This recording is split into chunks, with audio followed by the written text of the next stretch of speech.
কিন্তু এ সম্বন্ধে তর্ক আছে। পরিচয় কাকে বলে? আমি কাউকে বলি নে মশাই। মশাই বলুন। ভিন্ন ভিন্ন পদার্থের প্রভেদ অবগত হয়ে তাদের স্বতন্ত্র করে জানা, এই ঠিক তো? এছাড়া তার কিছুই হতে পারে না। তাহলে তুমি অস্বীকার করছো না? আগে না। হ্যাঁ, যদি অস্বীকার করো তাহলে এ সম্বন্ধে গুটি কতক তর্ক আছে। না না না না না না, আমি কিছুমাত্র অস্বীকার করছি না। হ্যাঁ, মনে করো যদি করো। আগে না, মনেও করতে পারি না। তুমি না করো, যদি আর কেউ করে। কারো সাধ্য নেই যে করে। এত বড় দুঃসাহসী কে আছে?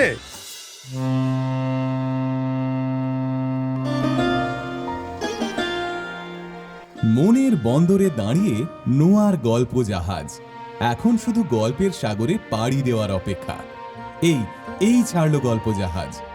উঠে পড়ুন শিগগিরই। রকমারি গল্পের 7 সমুদ্র পেরিয়ে চলুন আমরা যাই অনন্য এক আনন্দ সাগরে। নোয়ার গল্প জাহাজ। শুনবেন সূক্ষ্ম বিচার। রচনা রবীন্দ্রনাথ ঠাকুর। পাঠ সব্যসাচী দাশগুপ্ত ও শৈবাল বন্দ্যোপাধ্যায়। সূক্ষ্ম বিচার। মশাই ভালো আছেন? ভালো আছেন মানে কি? অর্থাৎ সুস্থ আছেন? স্বাস্থ্য কাকে বলে? আমি জিজ্ঞেস করছিলাম মশাইয়ের শরীর গতিক। তবে তাই বলো।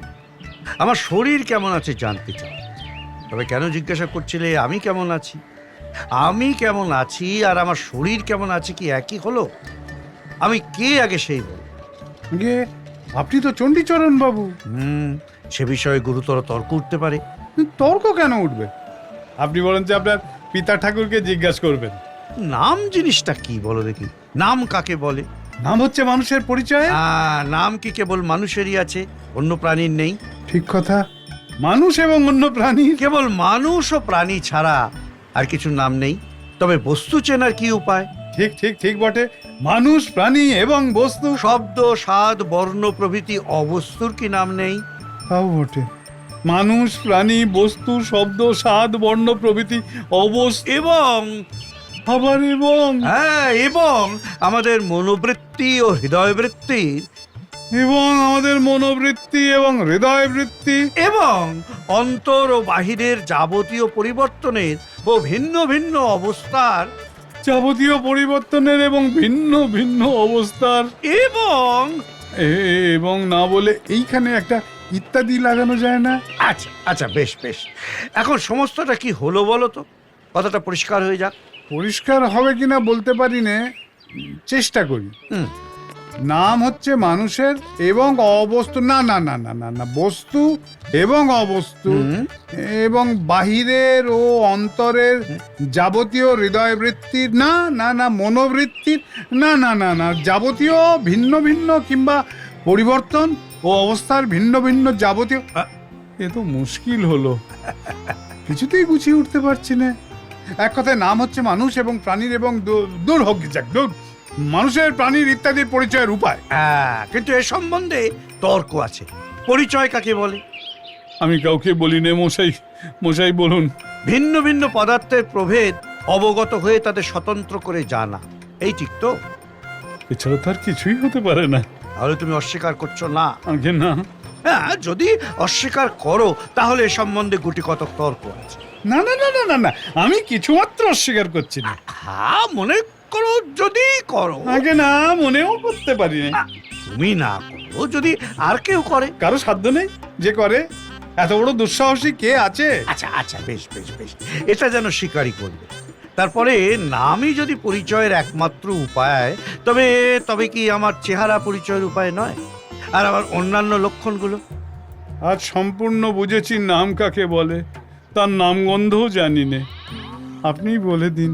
ভাষার দ্বারা স্বতন্ত্র পদার্থের স্বাতন্ত্র নির্দিষ্ট করবার একটি কৃত্রিম উপায়কে বলে নামকরণ। যদি অস্বীকার করো। না, আমি অস্বীকার করি নে। কেবল তর্কের অনুরোধেও যদি অস্বীকার করো। তর্কের অনুরোধে কেন, বাবার অনুরোধে অস্বীকার করতে পারি। এর কোনো একটা অংশ যদি অস্বীকার, একটি অক্ষর অস্বীকার করতে পারিনি। আচ্ছা আচ্ছা, মনে করো কৃত্রিম কথাটা সম্বন্ধে নানা তর্ক উঠতে পারে। ঠিক উল্টো, ওই কথাতেই সকল তর্ক দূর হয়ে যায়। আচ্ছা আচ্ছা, যদি হলো মীমাংসা করা যাক। আমার নাম কি? মীমাংসা আপনি করুন। অনেক খিদে পেয়েছে। নাম আমার সহস্র আছে, কোনটা তুমি শুনতে চাও? যেটা আপনি সবচেয়ে পছন্দ করেন। প্রথমে বিচার করতে হবে কিসের সঙ্গে আমার প্রভেদ জানতে চাও। যদি পশুর সঙ্গে আমার প্রভেদ নির্দেশ করতে চাও আগে তা চাই নে। তাহলে আমার নাম মানুষ। যদি শ্বেত পীত পদার্থের সঙ্গে আমার প্রভেদ জানতে চাও তবে আমার নাম কালো। শ্যামলা। যদি ছেলের সঙ্গে প্রভেদ জানতে চাও তবে আমার নাম বুড়ো। মধ্যবয়সী। তবে চণ্ডীচরণ কার নাম মশাই? একটি মনুষ্যের মধ্যে, একটি উজ্জ্বল শ্যামবর্ণ মনুষ্য বিশেষের মধ্যে, একটি পূর্ণ পরিণত মনুষ্যের মধ্যে তার জন্মকাল হতে আজ পর্যন্ত যে সকল পরিবর্তন অহরহ সংগঠিত হচ্ছে এবং মৃত্যুকাল পর্যন্ত হবার সম্ভাবনা আছে, সেই পরিবর্তন ও পরিবর্তন সম্ভাবনার কেন্দ্রস্থলে যে একটি সজ্ঞান ঐক্য বিরাজ করছে, তাকেই একদল লোক, অর্থাৎ সেই লোকেদের সজ্ঞান ঐক্য চণ্ডীচরণ নামে নির্দেশ করে। সর্বনাশ! মশাই, বেলা হলো, অত্যন্ত ক্ষুধা অনুভব হয়েছে, আহারও প্রস্তুত। এবার রসো রসো রসো, আসল কথাটা তো কিছু মীমাংসাই হয়নি, সবে আমরা তার ভূমিকা করেছি মাত্র। তুমি জিজ্ঞাসা করছিলে না আমি ভালো আছি কিনা? এখন প্রশ্ন এই, তুমি কি জানতে চাও? আমার অন্তর্গত প্রাণী কেমন আছে জানতে চাও, না মনুষ্য কেমন আছে জানতে চাও? গোড়ায় কি জানতে চেয়েছিলাম তা বলা ভারী শক্ত, কিন্তু আপনার সঙ্গে এতক্ষণ কথা কয়ে এখন অনুমান হচ্ছে আপনার সজ্ঞান ঐক্য কেমন আছেন এইটা জানাই অজ্ঞান আমার অভিপ্রায় ছিল। হ্যাঁ, অত্যন্ত কঠিন প্রশ্ন করেছিলে।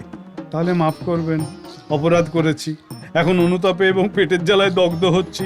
আহারের পূর্বে এরকম প্রশ্ন আমি কখনো আপনাকে আর জিজ্ঞেস করব আমি না। ভালো আছি কি না জিজ্ঞাসা করলে প্রথমে দেখা আবশ্যক ভালো মন্দ কাকে বলে, তারপরে স্থির করতে হবে আমার সম্বন্ধে ভালোই বা কি আর মন্দই বা কি। তারপরে দেখতে হবে বর্তমানে যা ভালো তা। মশাই, আপনার পায়ে ধরছি, এখনকার মতো ছুটি দিন। বরং আপনি কেমন আছেন এই অত্যন্ত কঠিন প্রশ্নের উত্তর আপনি কবে দিতে পারবেন একটা দিন স্থির করে দিন। তা ধরো আমি যে নিতান্ত ব্যস্ত হয়েছি তা নয়, না হয় উত্তর পেতে কিছুদিন দেরি হবে, না হয় উত্তর নাই পাওয়া গেল, কিন্তু আজ আমার অপরাধ ক্ষমা করুন। ভবিষ্যতে আমি সতর্ক হব।